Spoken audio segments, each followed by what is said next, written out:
귀한 찬양 들려주신 우리 집사님들과 마음을 함께 하시기를 원하시는 분들은 다시 한번 아멘하여 주님 앞에 영광 돌립시다.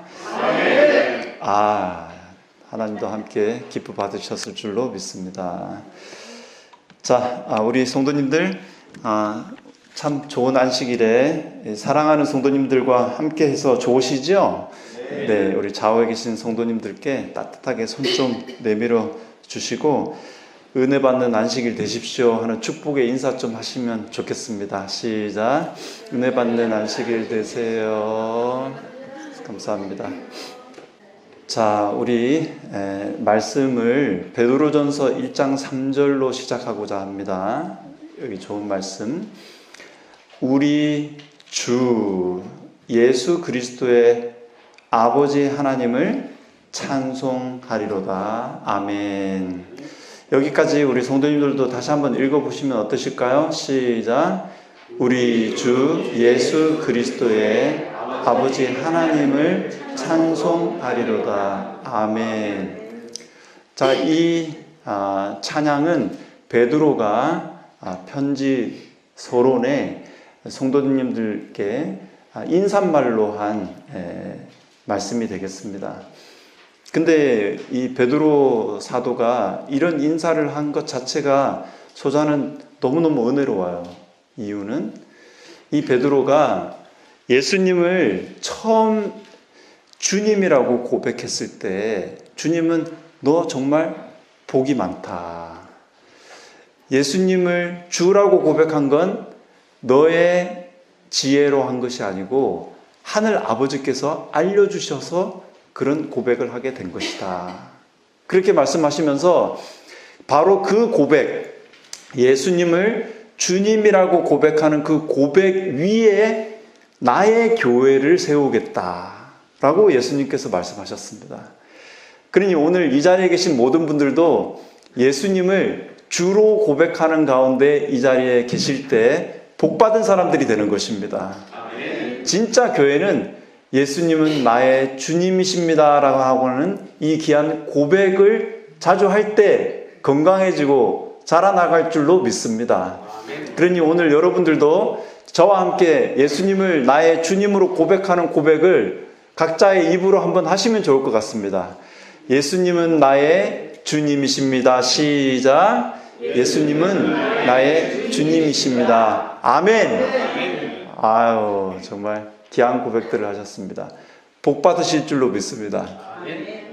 자, 근데 문제는 그렇게 예수님을 주님이라고 고백했던 베드로가 막상 예수님이 십자가에 달리시기 되시면서 사람들한테 체포가 되시고 그래서 막 고난을 당하실 때 주님이 고난을 당하시는 게 이해가 안 가는 상황에 놓이게 되었을 때 이 일을 어떻게 감당해야 되나 싶은 마음에 어수선한 가운데 기도를 많이 한 것도 아니고 그 놀란 가슴에 예수님이 신문당하시는 뜰에 장작불에 몸 녹이고 있을 때 정말 연약하기 그지없는 한 여인이 당신 저 예수님하고 같이 다니던 예수님의 제자 아니냐고 그렇게 물었을 때 맞아요. 맞는데 제가 좀 숨어 있어야 돼요. 이렇게만 해도 이 문제가 해결됐을 텐데 바로 입에서 뭐가 나와버렸어요? 거짓이 나와버렸어요. 나 저분 안다 모른다. 저 몰라요. 그러면서 베드로가 뭐라고 했느냐면 이 사람 저 사람을 모른다고 해버렸어요. 근데 그때 사용한 그 사람을 우리말로 번역을 하면 뭐가 되냐면 저 인간 나 몰라요 이렇게. 그러니까 조금 전까지만 해도 예수님을 나의 누구라고 고백했던 사람이 주님이라고 했는데 자기 본심 안에는 예수님이 진짜 주님이었던 것이 아닌 게 드러나 버린 거예요. 그러니까 위기의 상황에 오니까 예수님이 더 중요했다, 자기의 안위가 더 중요했다. 자기의 안위가 더 중요했던 거예요. 그래서 십자가 앞에 딱 가보니까 자기가 예수님을 사랑했던 거예요? 덜 사랑했던 거예요? 진짜 사랑했던 건 주님이 아니고 자기를 더 사랑했다는 것을 발견하게 버리게 된 것입니다. 깜짝 놀랐어요. 깜짝 놀랐어요. 그런데 놀랍게도 예수님께서 난 저 인간 모른다 라고 하는 소리를 신문 받으시는 중에 들으셨다는 것입니다. 여러분, 예수님 마음이 어땠을까요? 주변에 욕하는 사람들도 많고 막 뺨을 때리는 사람도 있고 막 비난하고 막 십자가로 보내려고 핍박하는 그 모든 핍박과 환난 가운데서도 예수님의 마음을 가장 아프게 한 한마디가 바로 베드로가 예수님을 부인한 한마디였다고. 얼마나 섭섭했을까요? 기가 막힐 노릇이잖아요. 가장 상처받는 순간이었다고. 그렇게 선지자는 우리에게 조언해 주고 있습니다. 여러분, 그러니까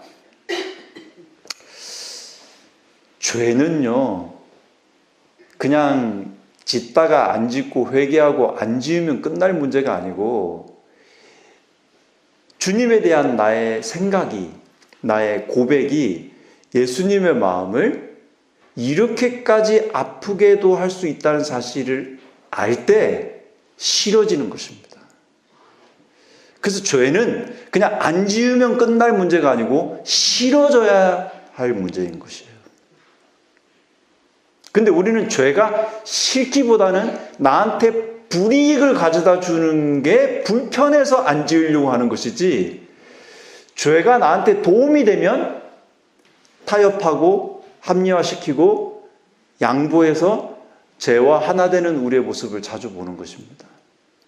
그래서 베드로가 예수님이 베드로를 가장 필요로 하는 순간에 베드로는 예수님께 상처를 드리는 사람이 되고 말았다는 것이죠. 성도님, 오늘 저도 여러분들도 예수님을 주님이라고 고백하고 이 자리에 예배드리러 왔는데, 그리고 일상으로 돌아가서 주님을 모르는 것처럼 주님을 고백할 자리에 주님을 고백하지 못하는 가운데 있게 되면, 사실은 이 세상이 타락하고 죄악이 많고 주님을 등진 이 온 세상의 죄보다 오늘 저와 여러분들의 그 한마디가, 그 태도가 주님을 가장 마음 아프게 할 일이 될 수도 있다는 사실을 잊지 않게 되시게 되기를 간절히 바랍니다. 근데 예수님이 그 말을 듣고 고개를 돌렸는데 그분의 표정이 어땠다는 것입니까? 너 진짜 인간이 그럴 수가 있냐? 실망과 상처의 얼굴로 베드로를 봤을까요? 놀랍게도 선지자는 베드로가 예수님과 눈이 마주쳤는데 그 예수님은 지금까지 베드로를 사랑하셨던 주님의 눈빛과 차원이 다른 동정과 용서와 사랑으로 베드로를 바라봐 주셨다는 것입니다. 이 어떤 사랑이기에 베드로를 그렇게 대할 수 있으셨을까? 여러분, 그 예수님이 오늘 저와 여러분들도 그렇게 동일하게 바라봐 주실 줄로 믿게 되시게 되기를 간절히 바랍니다. 그 눈빛, 그 얼굴이 아니고 오늘 우리가 이 세상을 살 자신이 없는 것입니다. 베드로는 예수님을 그렇게 만나고 난 다음에 자기가 얼마나 자기밖에 모르는 죄인지를 깨닫고 예수님이 자기 안에 없다는 사실을 발견하고 너무너무 그것이 마음이 아파서 크게 통곡하고 회개하게 됩니다. 그리고 성령이 오시니까 자기의 죄가 더 깊이 깨달아지면서 자기는 예수님이 전적으로 필요한 죄인이라는 사실을 깨닫고 그의 평생을 살아간 것입니다. 그리고 베드로 전서를 쓸 때쯤 돼서는 이제 나이가 다 들어가지고 곧 순교할 날을 앞두고 있는 베드로가 된 것이에요. 그런데 그 베드로의 마음 가운데 예수님을 이제는 부인할 생각이 일이라도 있을까요, 없을까요? 이제는 추워도 예수님을 부인하고 싶지가 않은 것입니다.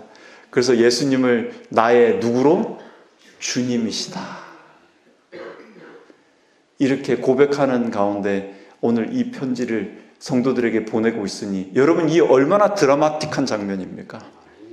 오늘 우리 인생에 말년에 우리가 살아온 삶은 예수님을 알지만 모르는 척하고 아는 것 같은데 사실은 잘 몰라서 우리의 일상에서 주님을 부인하고 우리의 삶에서 예수님을 놓치는 그런 연약함이 있을지라도 오늘 예수 그리스도의 눈에 있는 우리를 향하신 그 긍휼을 꼭 하나님의 은혜 가운데서 만나시게 되기를 간절히 바랍니다.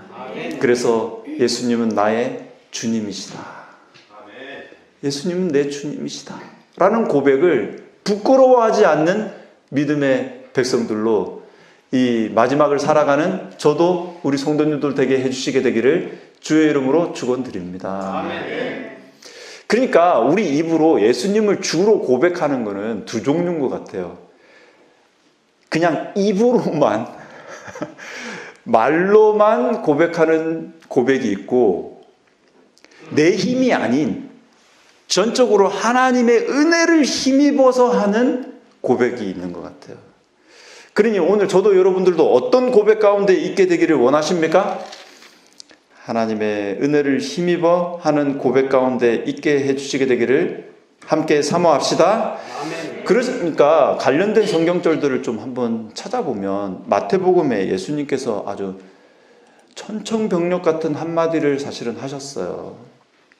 그러니 이 고백에 대해서 우리가 좀 관심을 가질 필요가 있습니다. 마태복음 7장에 다음과 같은 말씀이 소개되어져 있는데 7장의 다음의 말씀을 한번 살펴보시면 우리 성도님들도 깜짝 놀라실 겁니다. 자, 7장 21절에 무슨 말씀이 있는지 봅시다. 나더러 뭐 하는 사람? 주여를 한 번 한 것도 아니고 두 번 했어요. 그건 왜 두 번 했을까? 강조한 것이겠죠. 그러니까 주여 주여 했어요. 근데 그 주여 주여 하는 자가 다 천국에 들어간 게 아니라는 말씀을 하고 계십니다. 그러니까 천국에 들어갈 고백도 있고 천국에 미치지 못할 고백도 있다고 예수님께서 말씀을 하시면서 주여 주여 하면서 무엇을 생각하면서 해야 된다는 것입니까? 하늘에 계신 내 아버지, 하늘 아버지의 멋대로 뜻대로 행하는 자라야 천국에 들어가겠다. 그러면 주여 주여 하지 말라는 말이에요? 해도 된다는 말이에요? 해도 돼요. 근데 멋대로 해야 되는 거예요? 그 주가 내 뜻이에요? 아버지 뜻이에요? 아버지의 뜻대로 주여 하는 자는 천국에 들어가지만 내 뜻대로 하는 주여는 천국에 들어가기 어려운 고백이라는 것입니다. 그러니 여러분 주여 주여 하는 자마다 천국에 들어가는 게 아니라 그랬다고 예수님을 주님이라고 부르는 일을 안 하게 되는 일은 하면 안 되겠습니다. 그러니까 예수님을 뭐라고 고백해야 되겠어요? 주님 이렇게 고백해야 합니다. 그런데 그 주님이라는 고백이 베드로가 거듭나기 전처럼 그냥 자기 힘으로 하려고 하면 된다 안 된다? 안 되고 누구의 은혜를 힘입어서? 아버지의 뜻을 힘입어서 주여 하는 은혜를 우리가 사모해야 될 줄로 믿습니다. 자, 그래서 이 주님이라고 고백할 수 있는 것은 아버지의 복받은 자가 한다고도 언급이 되어져 있지만 특별히 성령이 아니고서는 이런 고백을 할 수 없다고 바울 선생님은 우리에게 이미 말씀하셨습니다. 관련된 내용도 좀 찾아봐야 될 것 같아요. 고린도전서 12장에 있는 말씀입니다. 이거는 굉장히 중요하니까 성도님들 기억하셨으면 좋겠고 3절입니다. 그러므로 내가 너희에게 알리노니 자 무엇으로?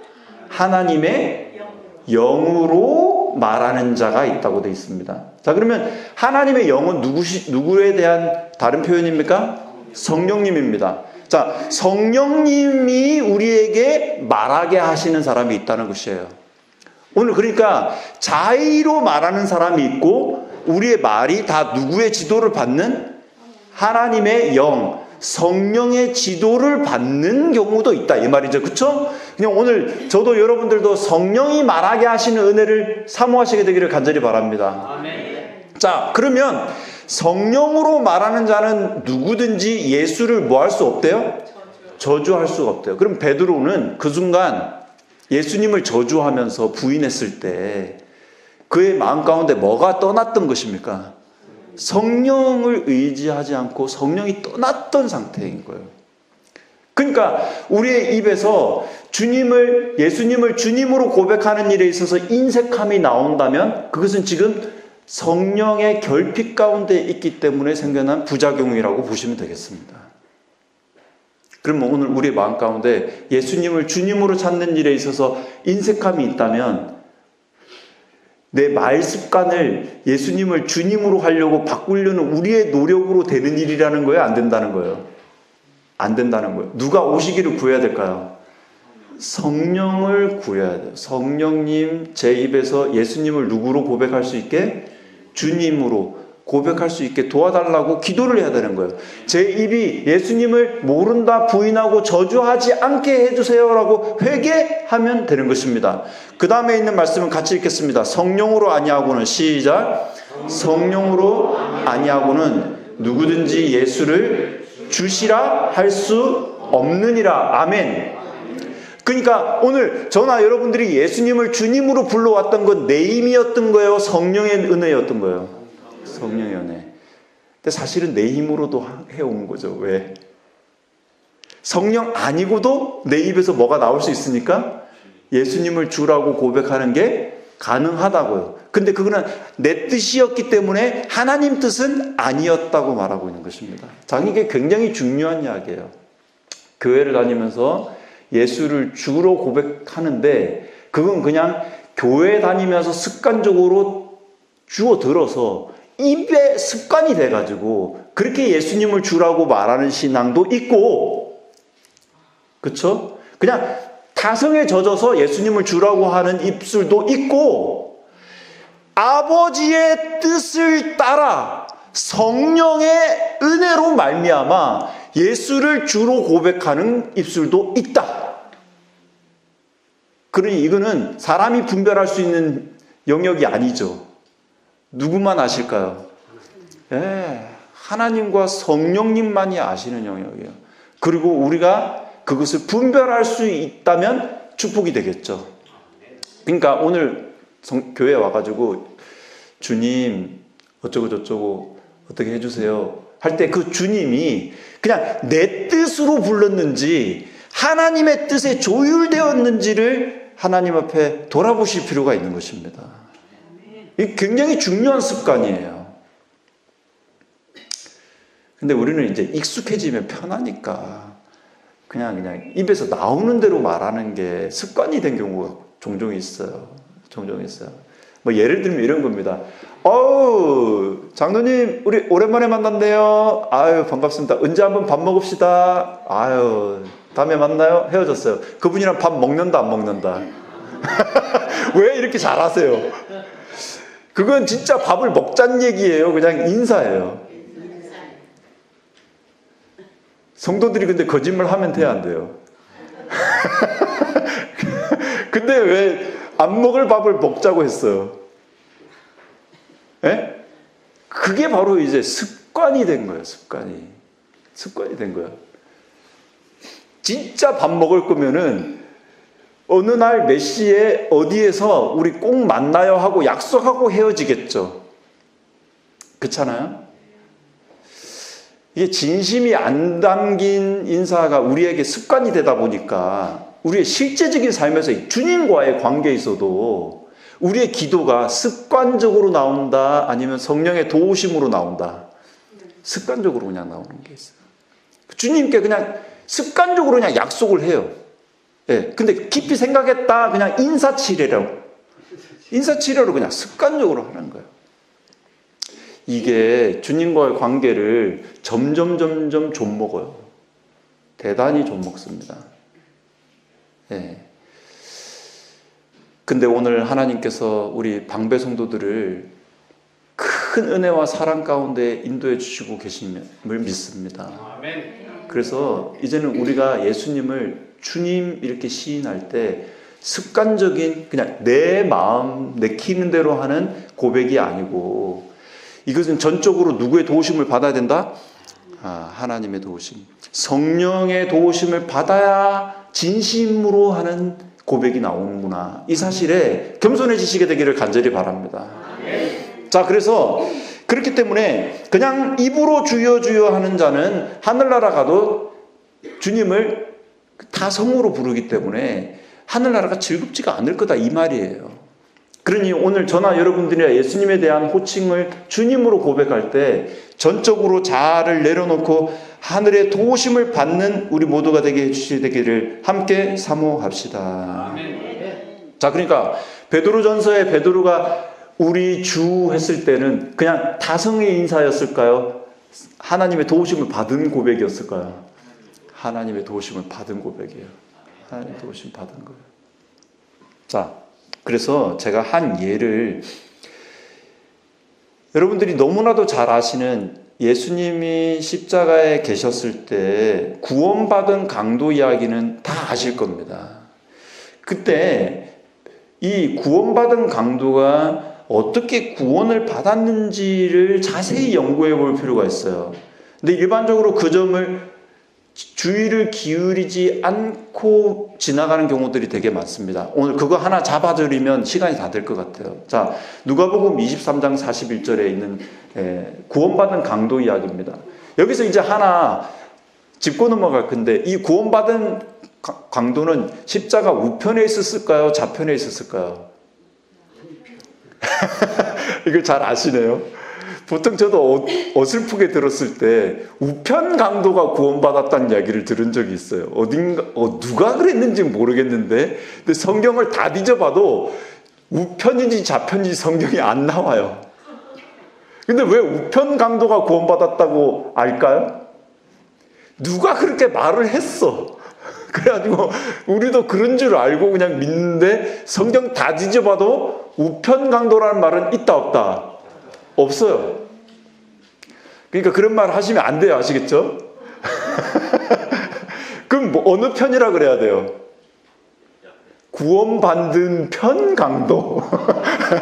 어차피 한 명은 구원받고 한 명은 못 받았으니까 구원받은 강도가 말하기를 이렇게 해야 되지, 우편 강도가 이러면 안 됩니다. 이건 웃자고 하는 이야기고. 자, 이제 제대로 공부를 합시다.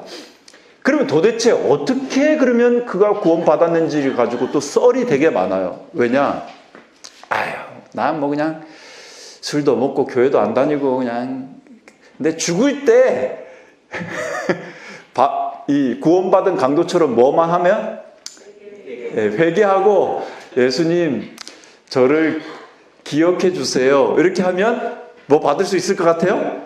구원 받을 수 있을 것 같다. 그리고 안 믿는 남편들, 당신 하늘나라 올라갈 때 내가 바지 가랭이 잡고 치마 가랭이 잡고 그냥 같이 끌려 올라가서 그렇게 구원 받을 거야. 나 사는 날 동안 신경 꺼줘. 죽을 때 내가 믿을게. 이런 사람들 있습니까 없습니까? 그때 누구를 근거로 지금 그렇게 배짱을 부리는 거예요? 구원받은 강도로 살다가 막판에 구원받지 않았냐 이거예요. 그러면 도대체 이분은 어떻게 구원을 받게 되었는가? 오늘 이게 결론입니다. 자, 보십시오. 무슨 기도를 드렸는지. 자, 여기 이 기도문을 읽겠습니다. 시작. 예수여, 당신의 나라에 임하실 때 나를 기억하소서. 여러분, 우리가 성경을 믿지만 성경 번역이 엉망인 경우가 종종 있어요. 똑같은 번역인데 위에는 누구요? 예수여. 그리고 누구의 나라? 당신의 나라라고만 되어 있죠. 근데 다른 번역에는 또 어떻게 되어 있느냐면 누가 이르시되 예수께 이르되, 그러니까 예수여라고 한 게 아니고 예수님께 말을 했다 이렇게 번역되어 있으면서 누구요? 주여. 주께서 어디에? 주의 왕국에 들어오실 때 누구를? 나를 기억하옵소서라고 번역이 되어져 있어요. 완전히 말 다르죠? 근데 우리가 갖고 있는 성경책에는 예수여 당신의 나라에 임하실 때라고 번역해버리는 바람에 여기서 결정적인 한 단어가 사라져버렸는데 뭐가 사라진 겁니까? 예수를 뭐라고 고백한 거? 주여라고 한 고백이 빠져버렸어요. 대단히 유감스러운 번역이죠. 그러면 관련된 많은 영어 번역 성경들도 있는데 옛날 영어 성경 번역에는 정확하게 되어 있습니다. 여기 보니까 지저스에게 뭐라고 되어 있다고요? Lord라고 분명히 기록해 놨어요. 그러면 당신이라고 한 게 맞아요? 아니에요? 아니죠. 예수여 한 거 아니죠. 누구라고 부른 거예요? 그러니까 주여, 주여. 그리고 die라고 했으니까 당신이라고 우리는 직역해버렸는데 사실은 이게 뭐를 받은 단어예요? 주를 받은 단어예요. 그래서 주님의 왕국에 들어가실 때라고 번역해야 완전히 맞는 단어가 됩니다. 자, 그렇기 때문에 여러분이 가진 성경책에 누가복음에 이제 뭐라고 써놓으면 좋으냐면 주라고 바꿔서 써놓으셔야 돼요. 그리고 실제로 여러분이 가지신 성경책, 여러분이 자주 읽으시는 귀한 증언의 말씀인 시대의 소망에는 번역은 뭐라고 했느냐면 예수여 이렇게 해놓고서 화이트인이 뭐라고 말했다고 기록하고 있느냐면 그는 십자가상에서 예수님을 주로 고백함으로 구원을 받았다고 분명히 기록해 놓고 있습니다. 그러니까 어느 번역이 맞는 거예요? 주라고 번역된 번역이 맞는 번역이에요. 이거 왜 중요할까요? 그러니까 강도가 그냥 예수님 부르는 게 자기 뜻이었다는 거예요? 아니면 그 순간 누가 함께 하셨다는 겁니까? 하나님의 뜻대로 성령께서 그의 입에 예수를 뭐로 고백할 수 있도록? 주로 고백할 수 있도록 역사하셨기 때문에 받은 구원인 것이지, 강도가 구원받으려고 예수님을 힘차게 불러서 구원받은 것이 아닌 것입니다, 여러분. 이거 오해하시면 안 돼요. 내가 열심히 주여 주여 한다고 그것이 우리에게 구원을 준다 안 준다? 그건 구원이 될 수가 없어요. 내 노력으로 그러면 하늘나라 간 거예요. 내가 예수님을 열심히 부르고 찾고 교회 다니는 내 노력이 하늘의 보상이 되는 거는 다른 종교에도 있어요. 왜냐? 그건 행함으로 말미암는 구원이기 때문에 그렇습니다. 내 힘으로 가는 것이라고 착각하면 안 돼요. 우리의 어떤 노력과 어떤 부르짖음도 하늘을 감동시킬 수 있는 메아리가 될 수가 없습니다, 여러분. 구원받은 강도가 구원을 받은 것은 예수님을 열심히 불렀기 때문에 받은 구원이 아니고 그가 그의 마음 가운데 오시는 성령을 거역하지 않았기 때문에 받은 구원인 것입니다.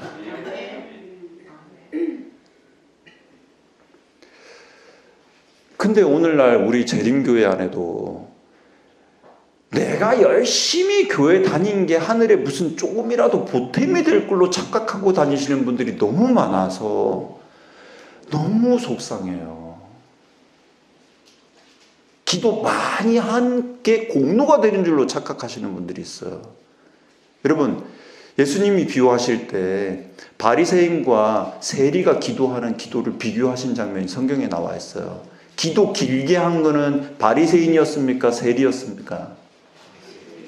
바리새인 기도 길게 했어요. 저는 뭐 이래 뭐 얼마나 하도 들고 뭐 저 세리와 같지 않게 기도 길었어요. 근데 세리는 기도 길었습니까? 짧았습니까? 짧았어요. 뭐라고 됐어요? 아주 짧게. 저는 죄인이로소이다. 근데 누가 구원받았다고요? 세리가 구원받았다. 왜요? 그의 기도 가운데 바리새인의 기도는 성령이 오신 기도예요? 자기가 하는 기도예요? 자기가 하는 기도예요. 근데 세리의 기도는 성령이 오신 기도예요. 성도님, 오늘 저와 여러분들의 신앙이 제발 그냥 타성에 젖은 나의 노력과 나의 공로에 그치지 않게 되시기를 간절히 바랍니다. 그래서 교회 오셔갖고 드려야 되는 첫 번째 기도가 뭐냐면, 하나님, 저는 기도할 줄 모릅니다. 하나님, 제 입의 고백을 어떻게 해야 될지 모르겠습니다.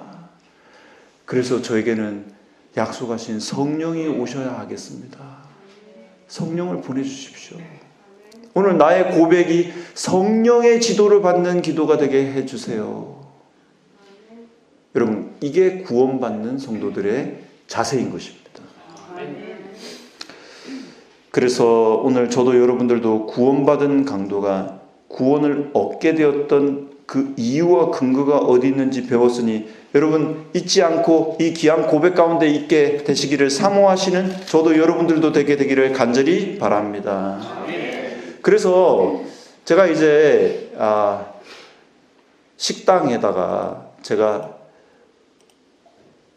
떡국을 집어넣는 시간을 정해드렸어요. 그래가지고 제가 설교를 마칠 시간이 정해져 있습니다. 그러니 마지막 한 말씀을 꼭 봐야 되겠는데 요걸 보면 끝날 것 같기는 합니다. 하지만 복습이 필요하겠습니다. 아시겠죠? 자, 뭘 찾아보셔야 되냐면 로마서 10장을 보셔야 돼요. 이 모든 이야기가 요약되어져 있는 기가 막힌 한 말씀이 로마서 10장에 소개되어져 있으니까 관심을 갖고 좀 봐주시게 되기를 바랍니다. 자, 그러면 무엇을 말하느냐? 무엇이? 말씀이 내게 가까워 어디에 있다? 내 입에 있으며 또 어디에도 있어요? 내 마음에 있다 하였으니. 자, 이게 제일 중요해요. 자, 내 입과 내 마음에 내 노력과 내 힘으로 말씀을 가까이 끌어당긴 거예요? 아니면 내 입과 마음에 말씀이 찾아와 주신 거예요? 자, 이게 굉장히 중요해요. 내가 말씀을 가까이 한 게 내 노력이에요? 말씀이 내게 가까이 와 주신 거예요? 자, 문장을 읽어보시면 정확하잖아요. 내가 가까이 하려고 노력한 게 아닙니다. 말씀이 가까워지게 와 주신 거예요. 그래서 어디까지 와버렸어요, 말씀이? 내 입에. 말씀이 내 입에 입을 맞출 정도로 가까워졌어요. 근데 여기만 온 게 아니고 어디로 들어가 버렸대요? 이게 내 속으로 들어가 버렸다고. 그러니까 여러분, 우리가 말씀을 가까이 해야 됩니다. 이거 다 순 거짓말이에요. 우리는 말씀에 가까워지고 싶어하는 욕망 자체가 없어요, 사실은. 어쩌다가 하나님의 말씀을 듣고 우리가 하나님의 말씀 앞에 나와 앉아있는 건 여러분들의 걸음과 노력이 말씀 가까이로 온 노력이고 행위라고 착각하지 마시게 되기를 간절히 바랍니다. 실제는 우리가 교회까지 왔으니까 우리가 말씀 들으러 온 것 같잖아요, 느낌이. 근데 그거는 우리의 행위와 노력과 상관이 없어요. 사실은 하나님의 성령께서 이 말씀을 우리의 입과 마음 가까이 다가와 주신 것입니다, 여러분. 그렇게 되면 어떻게 된다고 되어 있느냐면 9절입니다. 자, 내가 만일 내 입으로 누구를? 예수를 주로 시인할 수 있게 된다 이거예요. 뭐가 다가왔기 때문에? 말씀이 내게 가까워지러 와 주셨기 때문에 입이 예수를 뭐로 할 수 있다? 주로 시인할 수 있게 되었다 이 말이에요. 그러면서 또 하나님께서 그를 죽은 자 가운데서 살리신 것을 내 어디에서? 마음에 믿음에 뭐를 받게 되더라? 구원을 받았다. 자, 그러니까 나는 예수님을 주로 시인합니다. 나의 마음은 예수님을 믿습니다. 내가 주체가 돼서 예수님을 주로 부르고 예수님을 마음으로 믿은 게 아니죠. 그래야 안 그래요? 이거 안 끝나면 오늘 떡국 못 드셔요. 대답을 잘하세요. 보통 근데 우리가 자꾸 예수님을 주로 시인합시다, 마음으로 믿읍시다, 그러면 구원을 받습니다까지만 가르쳐요. 그게 어떤 작용으로 됐는지를 몰라요. 뭐가 먼저 다가와 주셔서? 말씀이 다가와 주셔서 입에 닿았기 때문에 예수님을 주로 고백할 수 있게 됐다고요. 말씀이 내 마음까지 들어와 주셨기 때문에 믿을 수 있게 됐다고요. 그렇게 구원을 받는다고 말하고 있단 말입니다. 그러니까 구원받은 강도는 예수님 가까이에 더 가려고 막 자기가 애를 썼나요?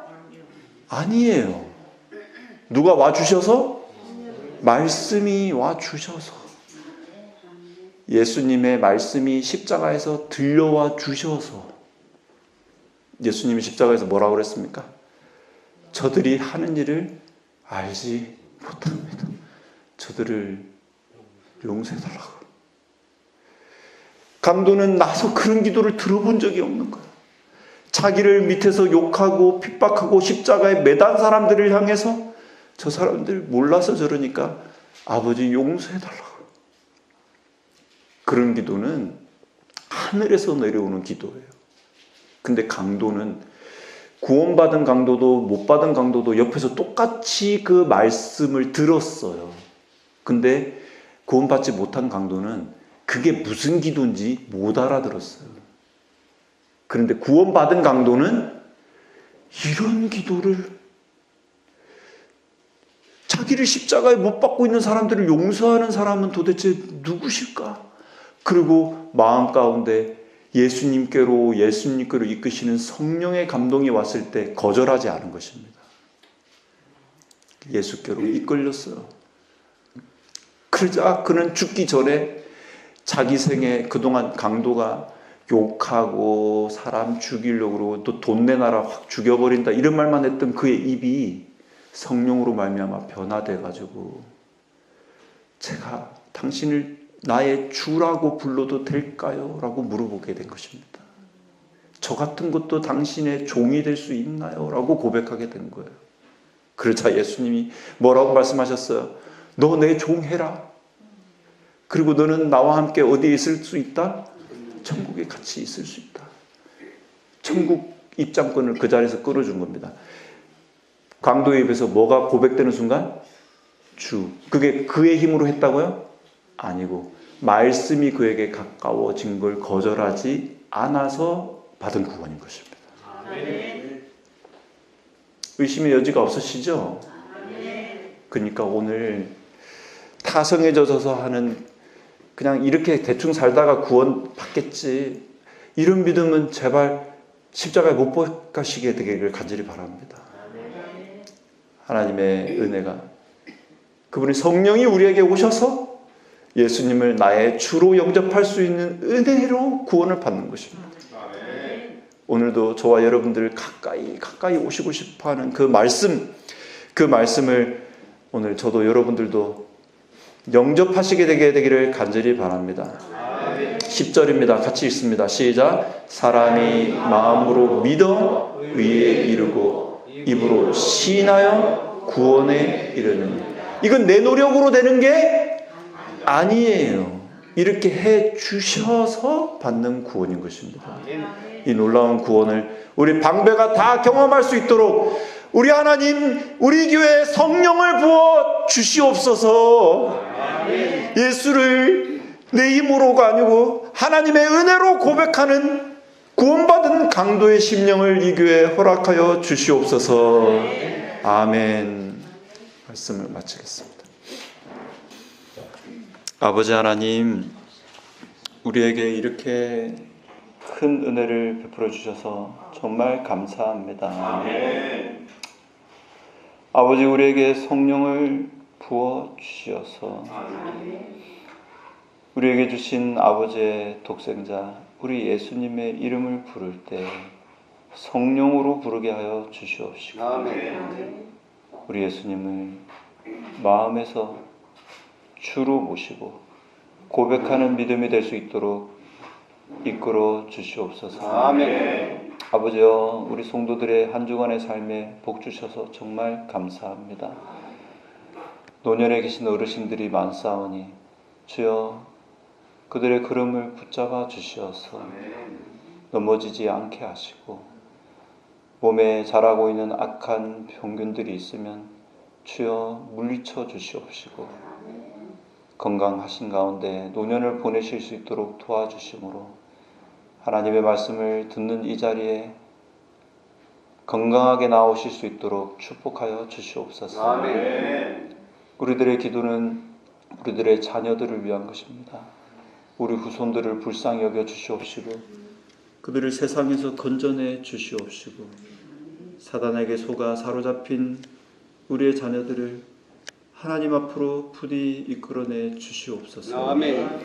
아버지, 오늘 이 교회가 참 하나님의 큰 복으로 우리 김미서 집사님 같은 분을 맞이하게 해주셔서 감사합니다. 아멘. 그녀의 걸음을 이곳으로 인도해 주셨사오니 주여 이곳에서 하시는 일 잘 마무리되게 도와주시옵시고 아멘. 하나님의 뜻을 받드는 그의 생애가 되실 수 있도록 축복하여 주시옵소서. 아멘. 아버지의 다음 없으신 은혜가 오늘 성도들 각각에게 손을 내밀어 주시옵시고 염려 근심 다 가져가 주시옵시고 아버지의 함께 하신다는 약속에 붙들린 삶을 살아가게 하옵소서. 아멘. 예수님의 이름으로 기도 올립니다.